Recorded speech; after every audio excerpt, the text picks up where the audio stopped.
It's cool, right? Yeah, now everybody's playing it. It's like you should see the football team; they're all playing Fortnite on their phones while on the bleachers. It's like, come on. Everything that made you uncool then is cool now. Like the Exactly. music I listened to Yeah. then Oh my god. is like popular now. Like So I feel old because growing up, like being born in the '80s, the music station, and I'm like, what the? When did this happen?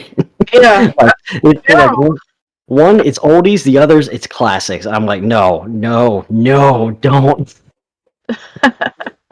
No, that's how I feel too. And then, like, people say something and they don't understand what you're talking about, and you're like, man, I am so old. This is terrible. I want to do a meme of like the amount of times I've had a kid say, "Did you know Super Mario Brothers 2 was originally Doki Doki Panic?"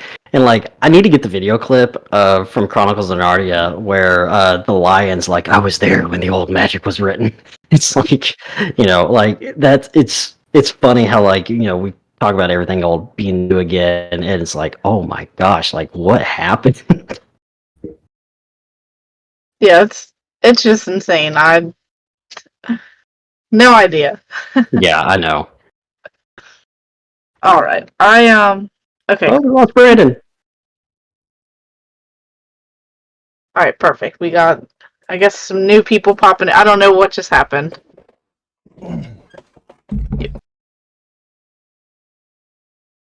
Everything okay over there? Yeah. Can you hear me? Yeah, I we can. hear you. Yeah. Sorry, it did that thing where it like split in half. I know we're still live. It just picked up again. It's split in half?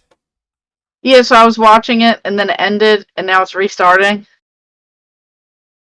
We're live though. I'm just waiting for a couple people to pop over if they see that it did that. Strange. Yeah, I don't know what happened. Yeah, there's been issues this entire stream, so I'll have to fix it post stream. I apologize, guys.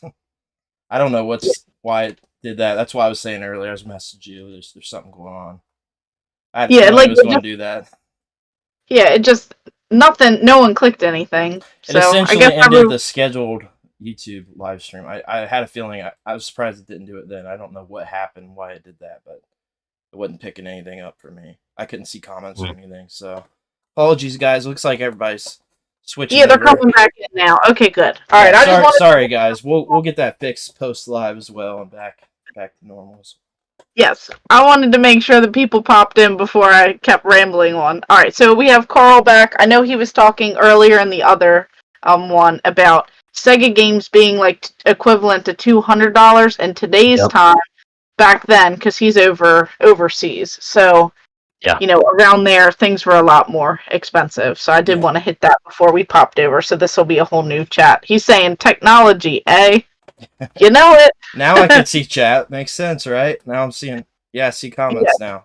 I don't. Yeah, now we have what happened. Millennial Collector Ohio saying, "See comments now." All right, we're back on track. Sorry about that. Yeah. All right. Guys. So, what type of games and systems do you enjoy playing now? I know you've already mentioned some of it. Yeah, primarily now, I would say Switch, and ironically, as much of a trophy guy as I am, like I'm moving away from playing on PlayStation all the time. And so, but I think like I am more hours in the Tears of the Kingdom than I should publicly admit. But the weird thing is, I'm not an open world guy. Like Assassin's Creed. Yeah, Assassin's Creed, like every now and then one of them will hook me. Like Black Flag was just like my dream. But really and truly, I've been playing like a lot of side-scrolling stuff. Like I'll find random side-scrollers like Marsupilami for PS4 and Switch is actually kind of like a Donkey Kong Country light. So if you like Donkey Kong Country Returns, like that might be up somebody's speed. Kaze, it's like Kaze and the Wild Mask. You can get super cheap. It's basically Donkey Kong Country, but you're playing as Dixie Kong. Like style game with the minecart rides and everything. So like stuff like that I've been playing a lot of. Or retro remakes. Stuff. Because I also grew up playing a lot of RPGs, because that was one of the things, like, you've spent the time into it, and so, so going back and playing like Tactics Ogre, or going back and playing like recently I platinum Final Fantasy 7, 8, 9. Had to cheat to do 9. Will not do 10 because of stupid lightnings. But just so I kind of alternate, kind of change it up, or maybe a Metroidvania, like a basically beat Prime remastered. Which was a good nostalgia trip. And it's weird because like I'm seeing all the cool new games coming out, but then they do like the HD remasters, and I'm like, which one? HD remaster. So that's really where I've been leaning hard, and I think a lot of it's nostalgia, but at the same time, like it's what I'm comfortable with. Yeah, it's and comfortability. Yeah, 100%. That's what it is. Yeah, and I'll break out of that comfort zone every now and then. But it's really what I've been leaning hard into, because a lot of people my age, like I can talk about those things and like, yeah, I know exactly what you're talking about. But if I talk about like Spider-Man Miles Morales, they might be like, there was a Spider-Man game. It's like, yeah, apparently there was a Spider-Man game that came out. I'm excited for Spider-Man 2, but yeah, looks exciting. I had a lot of fun with Miles Morales. I actually did not, which is what this is kind of crazy to say. I did not play the first Spider-Man game, but I have the physical, and then when I got Miles Morales, I got the remastered version of the game. So I need to go back and play it at some point, but I had a lot of fun with Miles Morales. A lot of fun. So much fun. Yeah, I platinum both. No surprise. It's like Platinum Master over here. Yeah, and ironically, those were like examples of open world games that I really got into, because like it was like, okay, here's the objective, go, and you stop along the way. And I felt like just with the stuff like The Witcher 3 intimidates me with how huge it is, like Red Dead Redemption 2, where it's like, oh man, like Skyrim, like I just couldn't get into Skyrim because it's like, just go do anything, and I'm like, okay, like can I do that? Like really? So it's grown on me. Yeah, it has to be the right game, but like Spider-Man was one of those like, all right, here's where you can go, just go do it. And so it's like, okay, this is not as bad. Yeah, the ones where they're like, just kind of do whatever, which I mean, I don't know. Breath of the Wild wasn't necessarily that, but kind of was too at the same time. Yeah. And I tout that. I'm a massive Zelda fan, so Zelda and Mega Man are my two favorite series, and I think that I have not gotten far enough in the Tears of the Kingdom, but that's probably my favorite game of all time now. I mean, I sunk a amount of hours in that, like way more than you should to even like 100% it, and I never even did. I didn't get all the Korok seeds. I did everything either. But that. That. I'm right there with you. Did all the quests, the Korok seeds. When I found out what the reward was, I was like, I am not getting a shiny turd for spending all this. Like, no. And I don't think anybody's posted the reward for Korok seeds and Tears of the Kingdom yet. Right. What I've seen, and I'm kind of afraid to find out. I have not been searching anything about the game because I'm trying to not be spoiled, even though we're weeks and weeks in. So I know stuff is popping up more. I mean, I have multiple friends that have already beat the game, so like I've had to avoid like, hey, don't tell me anything. And I think where Tears of the Kingdom and Breath of the Wild are the exception to the rule for me is the combat and the gameplay and the discovery. Yeah. Where it's like you have main objectives and go, but it's like along the way you can get lost, and it hits that hard feeling of Zelda 1 on NES for me. It's Zelda 1 in a 3D environment. Exactly, and I think that's why like I love it so much. Whereas I see something, like The Witcher 3, I'm like, no thanks. Like I will stay away from that because that's not happening. Yeah, no, I never beat Witcher 3, but I have played it on a few platforms. Like I bought it on multiple and never beat on anything. There's been like weird ones, like you said, Assassin's Creed. So the ones that hit for me were Black Flag and now Valhalla, which I love Valhalla. It's a janky game. Well, it's not necessarily like super janky, but it's got jank to it. It's a Ubisoft game. So, but it's just super fun. I love that game. I sunk a lot of time into it before Breath of the Wild. Well, Breath of the Wild was the game I sunk a ton of hours into. Then it was Valhalla next after that. But there wasn't anything like between those where I sunk a bunch of time into a game. So nice. I'm hoping I get that with Tears of the Kingdom. But there's some of those open world games where like Skyrim, like it's totally understandable that like you just get thrown into something with zero objectives that you're not going to be able to get into the game because you have nothing, keeping you going. Yeah. Or there's like with Skyrim, there's a ton of lore. Like if you're an Elder Scrolls fan, you get it. Like, and I'm just not. Like I tried playing Morrowind on the OG Xbox, and I was like, this is not for me. Whereas Zelda, like if you're a Zelda fan, you get the lore. You get like you're not just thrown out there. Like they tell the story until you're thrown out there. Breath of the Wild and Tears of the Kingdom, and so, but knowing the lore and catching things in Tears of the Kingdom, it's like, oh yeah, that's from that. I feel like that's probably just making this game even more special. Yeah, I agree. Todd's in here. Hey Todd, what's up? Howdy. Happy Sunday, Todd. Appreciate you being in here. Yes. Yeah, I can finally see comments. So. So if you guys go back and watch this, we'll just have to set these. We never had to do this, but a part 1 and part 2 for this is going to be the easiest thing to do for YouTube because it only affected on YouTube, unfortunately. Of course, YouTube, but that's how it goes. It's always so. I was going to say that Thomas said, "Mrs. Glees, close your ears." He is a massive Elder Scrolls fan. He's got like some crazy, astronomical amount of hours into Morrowind. Yeah, and I'm envious. I am envious of the people that that could get that hard into it. And I think also it didn't help that I tried getting into Skyrim, and a friend of mine played my save and deleted it to make a new. And I was like, I'm done. So that also there's negative feelings of that. Like I just don't want to do this again. I was having fun just running around doing nothing with not knowing the objective at the time, and then I was like, oh, there's an actual story here. I kind of missed half of that in the beginning. Definitely. Well, we'll go ahead and dive into some news here. We're not going to be able to cover everything, unfortunately, with the issues tonight, but we'll definitely go over some stuff here. So we have John Wick 5 is in the works. Lionsgate has also confirmed that the company has discussed to do a John Wick AAA game. So there was that John Wick X game that came out, and they want to do like a AAA style, like Ubisoft style game. So that could be cool. Mm-hmm. Be pretty cool. I like John Wick. That'd be actually really cool. I'm all for it. Yeah, I think a lot of people would enjoy it. So we'll just have to wait and stay tuned, to see what else, kind of gets announced with that. Yeah, for sure.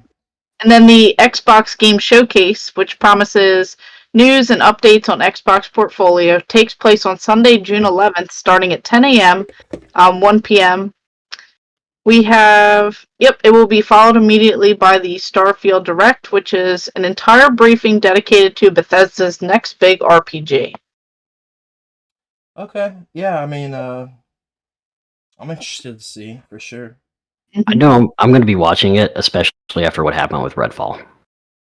Okay. Like, just seeing how... Exactly. And Phil Spencer's comments recently and how Xbox has showed themselves as a service definitely has me curious as to what their next steps are. Yeah. Yeah, no, that's a good point. I didn't even think about that. It's interesting. So, yeah, I'm interested to see what happens. I'm following all the companies equally these days. I've got no ties to... I'm always a little bit of a Nintendo fanboy at heart, but I'm just, I'm all in for all of them. Curious to see what's going on. Just like PlayStation Showcase, reveals 11 minutes of gameplay for Spider-Man 2 on the PS5. So, I mean, we just like to try and catch up with all of them and see what other big things are going to happen. Yeah, we've got that. We've got Dragon's Dogma 2 revealed and confirmed, which is pretty crazy. That's cool to see. A big one, people are loving and hating it. Project Q is revealed. So PlayStation's next handheld. I do want to get, you guys' opinions on that one. Being what it is and the style of system that it is, or, So if I'm right, it just streams your PS5 to a handheld, right? Pretty much, yeah. So it's a PS5U. Pretty much. Like the Wii U for the PS5. Pretty okay. much, yeah. Just making sure I know what it is. Because, a part of me is like, I get it. But, the device is going to be more expensive than one of those attachments for my phone. So, I'm sure there's a market out there. I didn't think there was a market for the Steam Deck. Like honestly, but I mean, I was proven wrong with that, and so like, Yeah. Well, there's a rumor too right after it that had a little bit of backing to it that they want to keep it under the $99 price tag. So that's it, only $40 more than the backbone. So they did like that yeah, partnership, essentially the same thing, right? So like just without without switch screen. So you're yeah, getting that sort of deal. So I mean, for the price tag, like I guess I can sort of understand. It would have been the same yeah, thing to like replace a Wii U gamepad or something. I don't know. yeah. It's a weird niche market. Like, do you want to lay in bed or lay in another room and play your PS5? That's what it is, right? I mean, I Yeah. do that with my Switch, and so like I can see where that market is. If they can hit $100 price tag, Yeah. yeah, I mean, for $100, if that's true, I'll grab that all day long for myself because that is what makes me grab the Switch more is that ability to do that. Because if I'm not streaming, I don't ever play my Switch on the TV. yeah, If I'm not streaming, it's always handheld almost. And occasionally, I guess if daughter wants to play something on there is times, but most of the time, like if it's for me and I'm not doing something with it, I'm playing it handheld because I'm a handheld guy at heart. Like I love my handhelds. I love the Game Boy more than I love the NES. I love, like I'm always like a handheld guy at heart. So, yeah, I mean, it's interesting. I don't know that it's going to be for me if it's $400 or $300. I hope to God not, but we'll yeah. see. Right? It is Sony after all, so it's hard to say. After that, we do got Metal Gear Solid Snake Eater remake is announced. What do you guys think about that one? It's another remake. Yeah. Like it's kind of inevitable. Like everything old is new again. So Yep. well, And that's a question that we'll dive into a little later too. We have a Okay. community question on Oh, that. okay. Okay, cool. All right. So after that, we've got Bungie is coming back after Halo and Destiny with the announce of the game Marathon, which also shortly after writing these notes was also announced to be like a PvP style game and not a single player game like everybody thought. So Mhm. I don't care personally. uh, Not yeah, interested. I was interested because I mean Bungie did some of the best Halo there was ever. Like I mean Bungie killed it at one point in time, but Mhm. I also never got into any of their other games. So I didn't play any of those. I didn't play Destiny 1 or 2 at all. Yeah, I didn't play Destiny. mm-mm. No, not for me. But No. there's a market for it, right? I mean, obviously people keep coming out with them. The market is there, so I guess we'll see. It could be something that maybe pulls somebody in. We also got Resident Evil 4 remake. VR mode is announced, which I'm ecstatic about myself. I'm super excited about this. I saw it coming a mile away. Um, Mhm. but it's interesting how just last year we get a VR mode for the remastered version of Resident Evil 4 for Oculus. Now we've got one for the remake for the PSVR 2. It's kind of they're hitting two markets there by doing that, but they're technically two different games, so it's kind of cool, I guess. We'll see. I've not gotten to play the PSVR 2 a whole lot, so anything to make me put that on. We also got this is a pretty big one, especially for me, but we do want to shout this out. Especially, we partnered up with them. Pixel has just opened pre-orders on 3 new optical drive emulators. The first 2 are for the PC FX, which is like the PC Engine computer. Essentially, it never came out here. One is $300 and will replace the internal drive, which means you've got to do some work with it. And the second one is $315, and it's basically an external plug and play. If you watch the 3DO video I did, it's the same deal for that. It's literally plug and play, which is like a new thing for stuff like this in the modding scene. It's like unheard of. And then we've also got the big part of it is the Thode was announced and is designed to work on many different consoles, which is also a thing we've never had in the scene. So this is like huge, massive news. It'll work on Sega CD, Sega Saturn, PS1, Dreamcast, and there's going to be some other stuff that's going on as well. CDI is one that it does work on now, but there's going to be other consoles that this single ODE is going to work for, which is crazy. So, Huh. that's just not a thing that's like ever happened. it's always been like you gotta get the X Station, you gotta get the Picoboot for GameCube. You know, there's like just different stuff, like even the GC loader, like before Mhm. Picoboot, GC loader. They always only worked on one console, so this is like a solution for everything. Essentially, is what he's trying to do.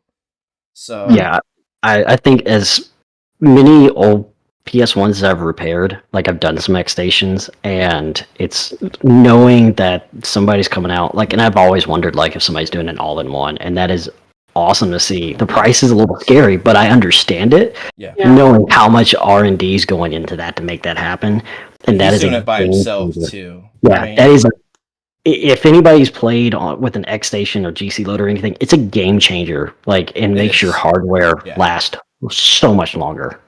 Yeah, it's. I mean, it changed how I collect, how I game, Yes. everything. I mean, having the Picoboot right here, even if I didn't have like the Retro Tink itself, if you had some sort of solution there, now I don't have to worry about switching games on there. But I also just don't have to worry about switching games at all. I've got the full library on there, no issue. Right. Entire Well, library. and those discs are not going to last much longer. No. Like GameCube, like the amount of GameCube game disc I found out in the wild that just are dead. Which it's sad, but it's a reality we're facing. With collecting, stuff is rotting away. Like the amount of Sega Game Gears that have corrosion because of the capacitors is a little scary. So I'm glad to see that the retro scene's stepping up for stuff like that. Yeah, it's great for preservation too. I mean, it's Mhm. great for we're preserving these games in a form that people are going to really want to put the effort to find. Like, so for like systems, there are systems out there. Like there are some undocumented, undumped games for like the CDI. There's like undumped games. There's a whole bunch of stuff. There's some of those weird consoles, and I feel like also doing this is people wanting to put forth the effort to get these games dumped and preserved to know that we have these forever, because these Yes. discs for these systems are they just aren't like CDI. The biggest ones obviously are Sega CD, Saturn, CDI, and GameCube. My store just recently, they had to throw out 2 Saturn games, but they had to throw out 11 GameCube games that were unfunctional. They were Oh, complete Jeez. resurfaced with their machine. They've got a top of the line resurfacer. Doesn't matter any top line anything you've got on the top of those discs, they're done. I mean, there's nothing you can do about top yeah. surface scratches. I had a So, Mario Party Double Dash or Mario Kart Double Dash that happened too, and I just turned it into a coffee coaster because it's like just put it in resin. Like, what else am I going to use it for? yeah, Like at this there's nothing point. you can do at that point. It's sad, and that's what it's coming to. It's just going to get worse and worse with that. Yeah. So to have these solutions, especially for the previous generations, and I feel like also, the price of things are going down. Like look at like the Picoboot, like it's a cheap, awesome solution for the system. And a lot of these other systems, again, he's put so much work into all of Yeah. this. Like he's constantly working on this, and he Yeah. still works a full-time job. He's got kids and a family, so like he's grinding at this by himself. And the fact that one person can do something like this for so many different systems, he had to physically have all those there, working on them constantly. It's just very, very cool. I'm super excited. I can't wait. So pre-orders are live for the Fode and the PC effects, both versions. So if you want to get those, we will link that in the description for this live and part 1. Sorry about that. We'll have that in there for you guys. But this is super cool news, and I think that potentially is all we had for news tonight. Is that right? There was something about Tears of the Kingdom player who something about Reddit created Oh, their. I see it now.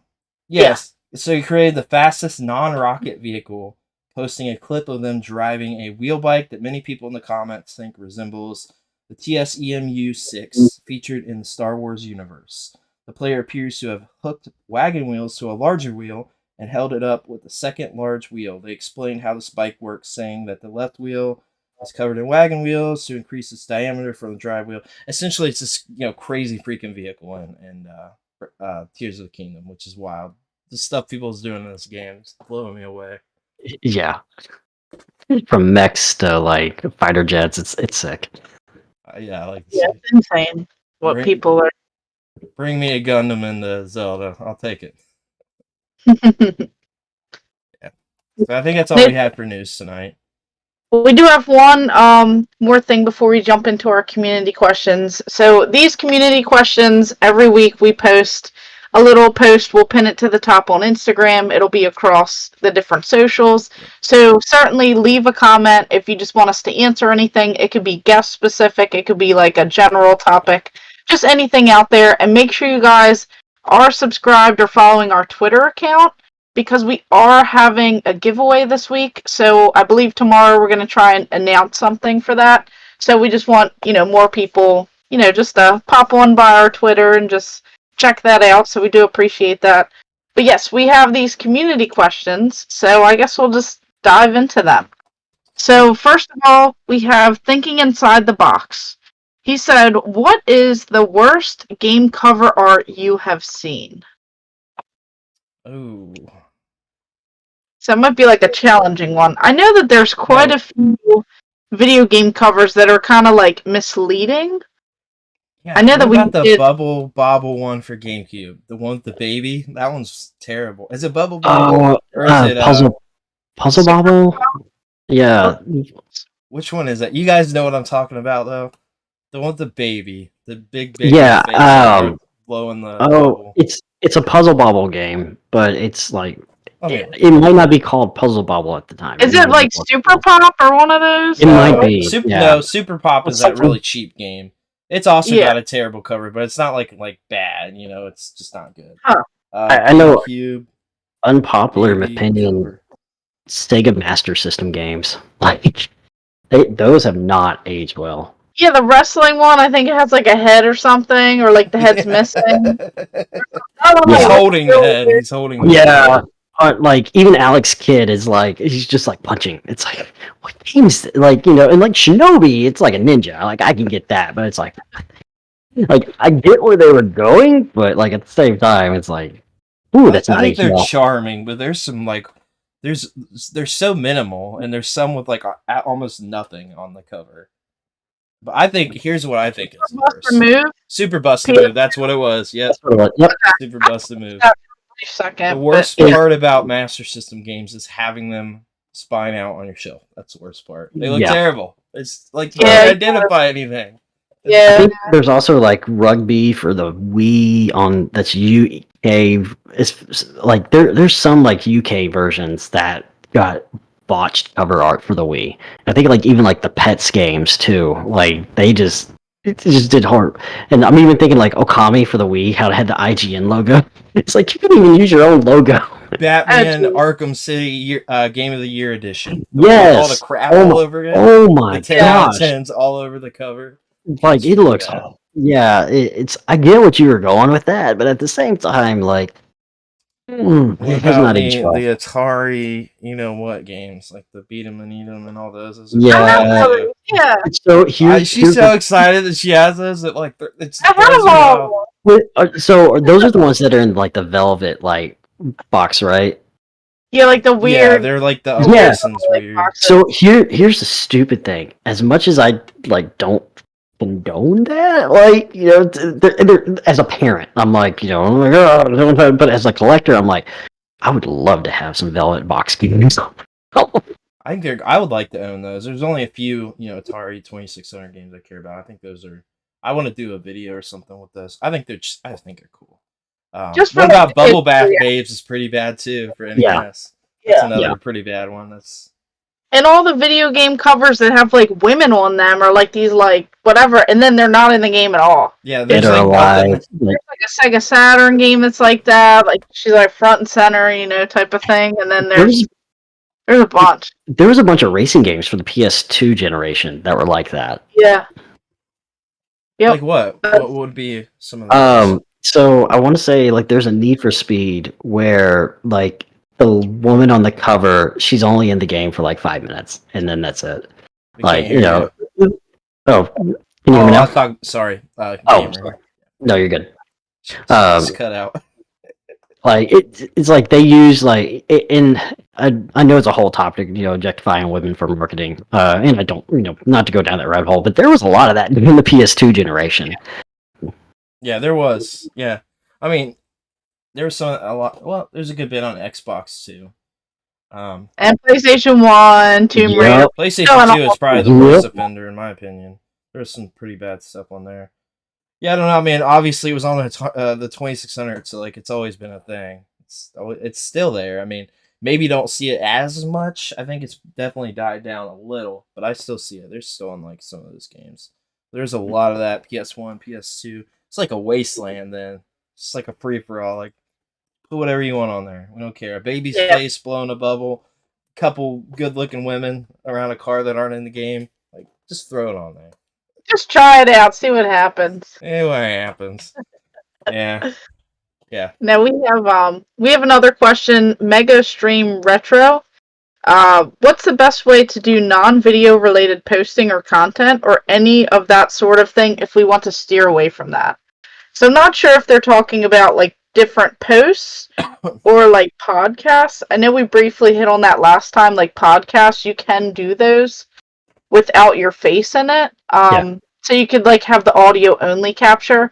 But if they're talking about like non-video posting, like you could post pictures and different community-based questions and things like that in different Facebook groups or across all the socials. So I'm not too sure if maybe that's what they mean. Yeah, there's a lot of people that do that don't do video on Instagram and different socials. So the amount of Instagram reels I get where it's like use this audio with text is insane. Like, and that's it's a thing. So if you have a message you want to spread and you want to do it through Instagram Reels and TikTok, like just post the text, time it with audio, and that's a thing people are doing. Yeah, and our friends over at Thinking Inside the Box, they've got an audio only podcast, and they love doing it that way. They don't want to do video. He doesn't even want to be on video at all. He enjoys what he's doing. So that's a really good example. He likes the doing it that way. And I mean, a big example. I mean, I did video game writing without necessarily having my face on anything for that specifically for years. Most of the time I've been involved in the community. I did like a Transformers podcast for a long time, but that was like a completely separate thing. And at the time, like communities like that weren't like as connected as they are now. It wasn't a thing then. Like we didn't even have Facebook groups at that point in time, so that like wasn't a thing. But yeah, now everything's kind of connected. Like pop culture is just like so together now. That's one thing I love about like 2023. It's just like so. You could say like, oh, that's video game adjacent. You know what I mean? Like movies, yeah. I mean, that's pretty much connected to games, and it always has been. But it's never been recognized. Like toy collectors weren't recognized by the game community the way they are now. You can be a game, toy, video game, music, whatever collector. And whatever you want. You're just in the community. It's just one giant community with a bunch of nostalgia, or not. Carl's saying in the comments, there is that Super Nintendo game. It's Phalanx or whatever it is. The dude strumming the banjo and the rocking chair. I like that cover, man. I think it's a charming cover. I didn't understand that cover as a kid in the game rental store until as an adult and I actually saw the spaceship in the background of it. I was like, oh, no, I get it. Yeah, it's I love the banjo, so I always loved it. I thought it was I always like those images of the guy with the whatever plant in his mouth strumming the banjo on his porch. So I was like, I want to live like that. I want to be that guy. I don't, but you can go for that. I liked it. Well, whatever. One day, we'll see. We'll see what happens. We have TGJP. Do you plan on doing deep dives into gaming topics, history, or facts? Yes, we do. In the future and everything. I think we do a little bit of that anyway with some of our, different topic videos. We cover a lot of that with different news aspects, especially in the podcast. And the On This Day in Gaming, that's some history and facts for you. So. Yeah. I mean, we pretty much do that now. Maybe not like the deep dives or whatever, but we want to get there. We'll do that. Yeah, we can do a little bit more. For sure. And then Craig Jackson 87 said, how do you feel about how everything that's old is new again? So there are a ton of remakes and compilations that have been coming out. Does it kill collecting? So that was kind of what we were talking about earlier. With all these remakes. I'm trying to do a heart, but I love it. Yeah. Oh, I mean, the remake thing and remaster, I don't know. I like it. Whatever. I think it's cool. People are getting experienced stuff, so Yeah, I'm just glad that stuff like Live Alive. Oh, sorry, Brandy, I didn't mean to cut you off. Oh, you're No, like stuff like Live Alive never came out in the U.S. Like I played it through a fan translation patch, Yeah, I did too. years and years ago. Like I am so glad it's getting an official release and that it's now on PS4, PS5, Steam. Like I'm so glad, that we're starting to see stuff come back. But at the same time, like as the collector in me is always afraid that they're gonna remake like or re-release something that is super expensive and it's just going to plummet in value. I was that way. I think I stopped being that way probably sometime last year, maybe. I was definitely that way still in 2020, but I'm not that way now. I'm like, come on, bring it out for the other audiences. That's me being selfish. That's me being selfish. That's the way I personally view it, and that's how I felt. Yeah, and then like there's games like Cannon Dancer, which I don't even know if you guys know about that one, but it was like an arcade game stuck in the arcade that came out on Switch and PS4. What's it called? Aquawork Aquarius, or that game that was stuck also in the arcade, never released on a platform ever. Where's Carnival? Yeah. Give us Carnival, yeah. Well, I mean, give us a good way to do it on the Switch. I mean, I keep it in my basement. House of the Dead was terrible on the Switch. It was. Well, and see, and I think that's also another fear with some of the remakes and stuff. Like we've had some that have been pretty bad. Horrible, and it's like, oh yeah, exactly. Like I think Killer 7 didn't that get a remaster or something? It wasn't great either. Yeah.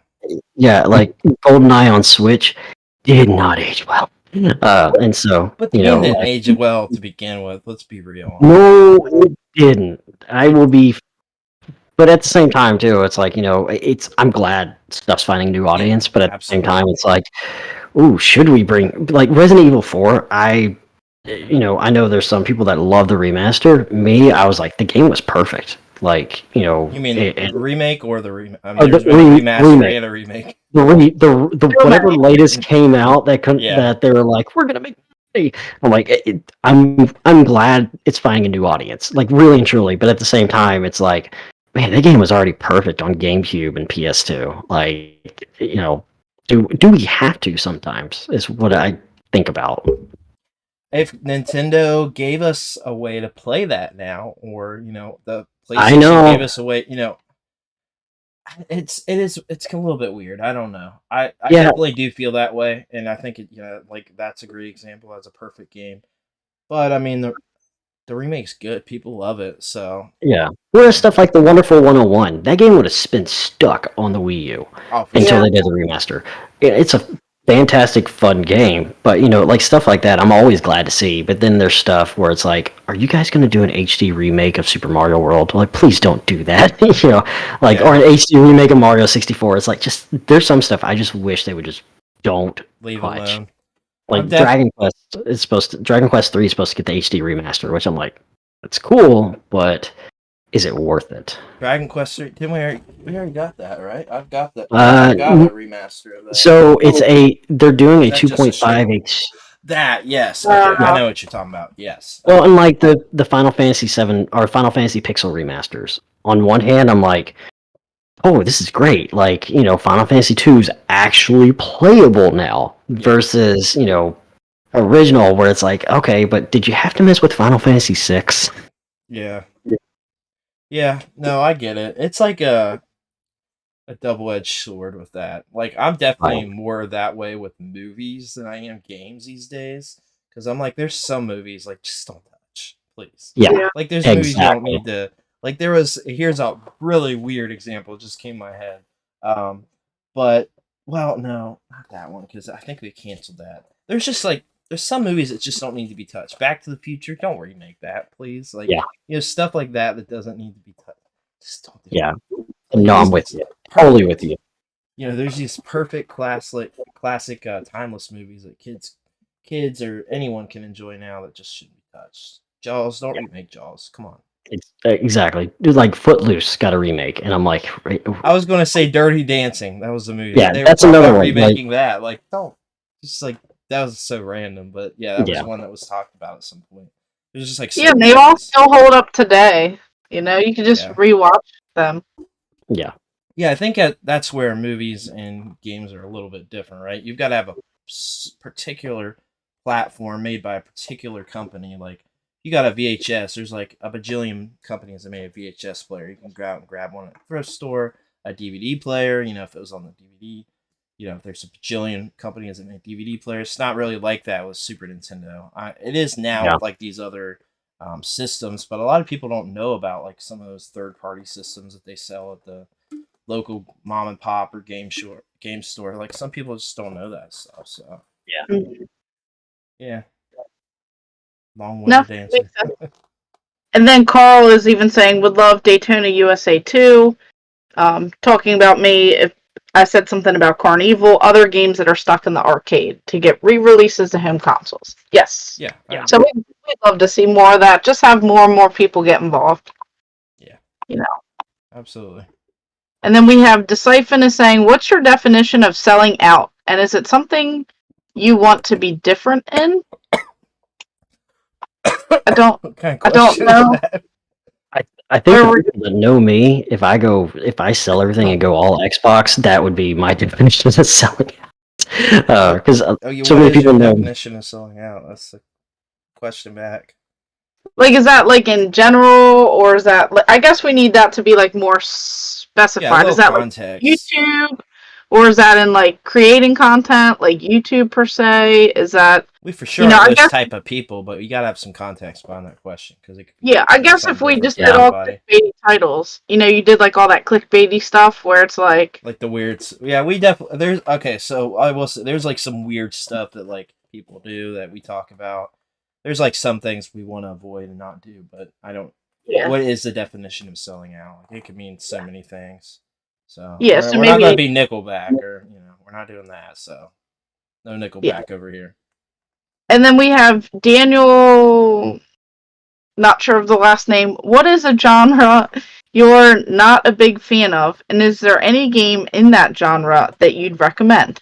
For me, I'm not a big fan of racing games, but I absolutely love Burnout Revenge. Okay. Point and click.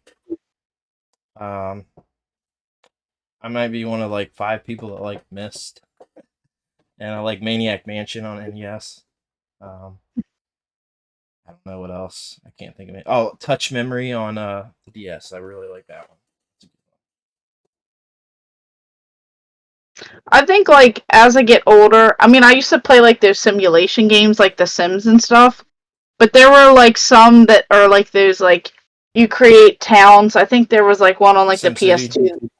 Yeah, but there's like some like on like the PS2. It was like Metropolis Mania or something. I think what's it?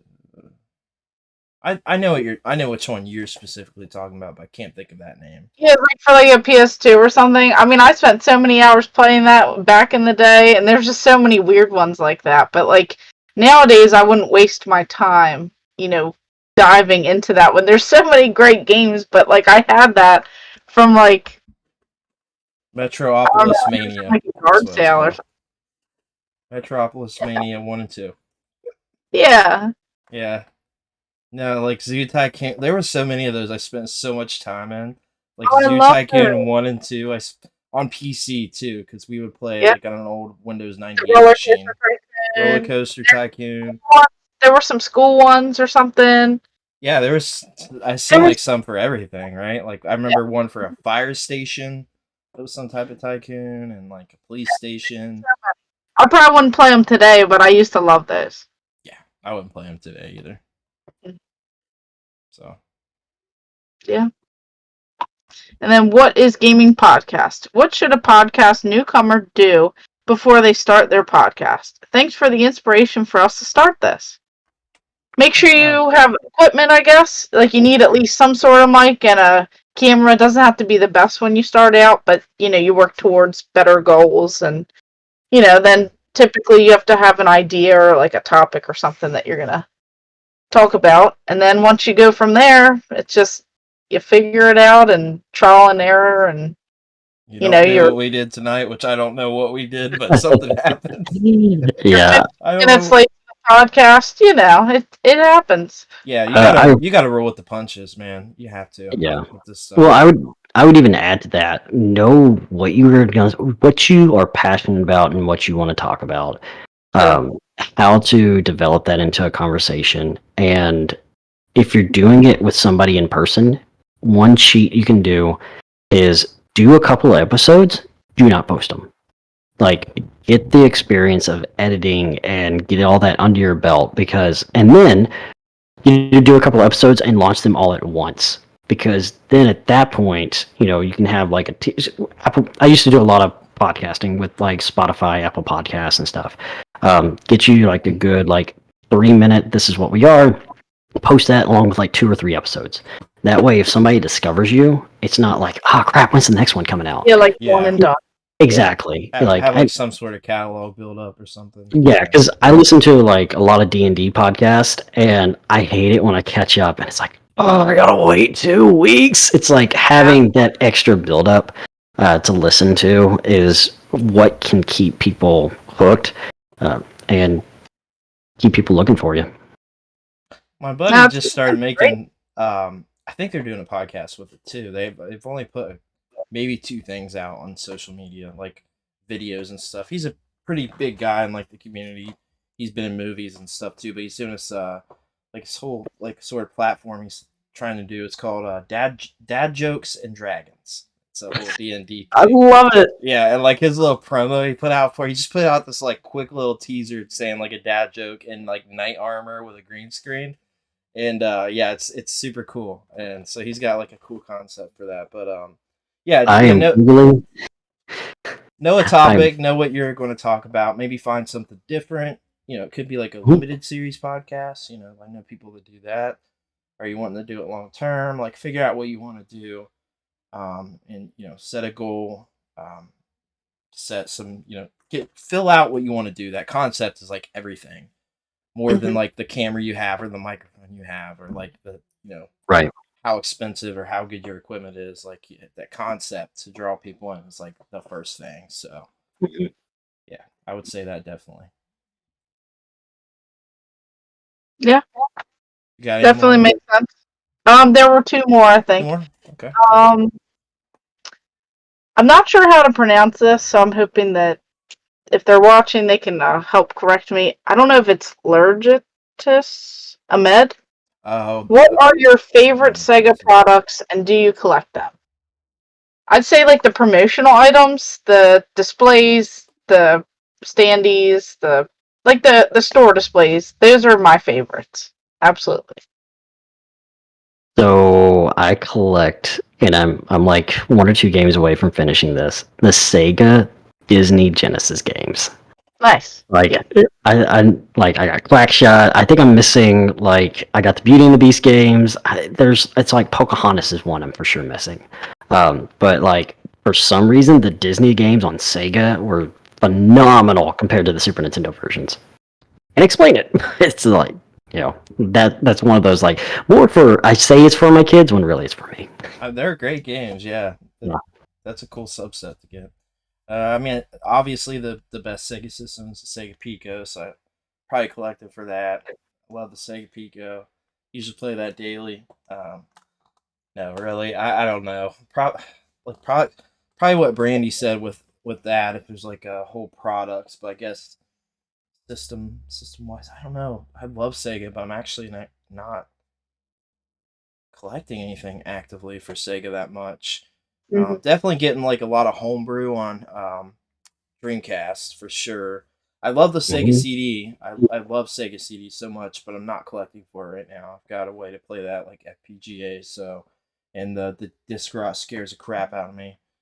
Same with Saturn. Love Saturn. I don't know, product wise. Eventually, I know I want to try to do a Pico set again. It's super small, pretty easy.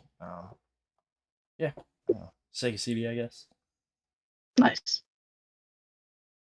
No, I mean tons of Sega stuff every year. So yeah. And then we have Gigi McGee saying, "What do you want to be doing in 10 years? What will YouTube and/or social media look like? Should that change how you plan to evolve?" Wow.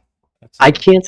I can't speak for you guys, but this is actually something my wife and I have had a lot of discussion Let's about. hear it. So we, after selling everything and moving to media, like being a store, like we were at the point where we were almost full time with it. And we had to hit the reset button, which, when life punches you like that, you figure it out. So we've moved more to media. I wish I had more time to do long form media like on YouTube, but we're starting to do conventions like Dallas Fan Expo. We live in the Dallas Fort Worth area. And when some of our stuff started like hitting high number of views, we're like, let's see if we can do this. And we got accepted as media. And I'm like, holy crap, this is kind of was the game changer for us. So as we're moving from, like, we still keep the store, but now it's like, okay, if this is possible, then some of my other dreams are possible, which we're seriously talking about. If anybody knows game development, I have a game I want to make, like, and use our brand, as the publisher. But it's an idea. Like, if you could cross Mega Man and Ninja Gaiden, that's the game I want to make, but a little bit different. We want to move into just game development, but also like T-shirts and branding, because I think the burnout. It was, oh gosh, who was it? It was either Gaming Off the Grid I was listening to, or so Metal Jesus Rocks. One of them was talking about how, like, Happy Console Gamer. After 10 years, you start losing your audience. Yeah, he did a 10-year video on that. Yeah, and it's one of those. It's like, ooh, like, that's a reality for us, because I'm in my late 30s. In 10 years, I will be in my mid 40s, and so I'm not going to be relatable to 18, 20-year-olds anymore. But if I can deliver content that is not just, watchable, but also branding, like T-shirts. Like, I have a couple of shirt ideas that we're going to be launching in the next year.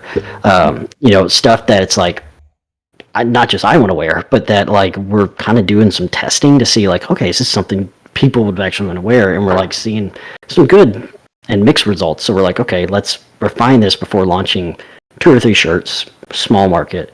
But it's, because at some point, like, I also want to set this up so if I get hit by a truck, my wife can take over, my kids can take over, whereas as an individual YouTuber, or even, why not a car? right, or in my area, if I get run over by a cow. But it's the idea is to keep growing and keep pushing and to keep getting to that next stage. And YouTube is only a small ceiling of that. Yeah, definitely. I think the social media, that's so hard to predict, because like, who would have thought that like a short under 60-second video would take over the internet, social media and video wise. Social media, unpredictable. Yeah. That's super hard to predict. I can't say, Yeah. honestly. It changes weekly. Algorithms are constantly changing. There's Yeah. Updates to the apps every like 3-4 days. I forget what it is, but Yeah, TikTok changed it. Like, and I don't think anybody saw that coming. That did traditional media. Like, even gosh, how long ago was Screw Attack? They were some of the first. a while ago. And yeah, and this was before YouTube blew up. And it was like you had a dedicated website, you posted your media on, and people went to that website and drove traffic. AVGN was posting stuff there too. He was involved. Exactly. And then YouTube came along and everybody transitioned to YouTube, and a lot of those people had to evolve or die. And if it wasn't for Death Battle, I don't think Screw Attack would have lasted as long as they did. Actually, they got bought up for Full Frame. It's a whole story. Anyway, and that's the thing. Like, I think as not just content creators, but as business people, we're constantly thinking of that next step. And I don't know about you guys, but I know for me, it's like it's outside of YouTube at this point. Yeah, it is. Yeah, it's so hard to predict. One thing I say, like, this is obviously directly gaming. Well, actually, it's really not. This isn't directly gaming related. I have always been, and since like the inception of everything that we're doing, dead set on never only being retro, because a lot of people do that, and they pigeonhole themselves in a box that they don't understand is going to change. Retro is not the same thing in 10 years. It's just not the same thing. It's not as relatable. And if 10 years, say, I'm 30. Okay, so in 10 years, if there are a bunch of 30-year-olds that are watching me, a majority of that audience is not gaming anymore at 40. Right. You're losing more and more and more of that same age audience. It might be, somewhere around your age. Most people, I remember seeing this statistic not that long ago, and this is one thing I was like, okay, I'm glad that is not a thing, retro only.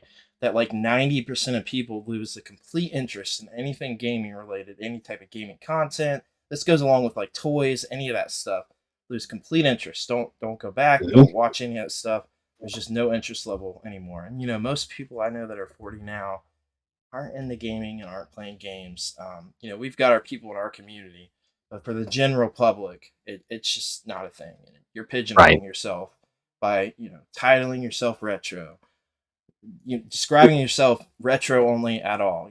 Any sort of thing like that, any name branding with just retro, it's just like a whole thing that it's not good. It's not a good situation long term.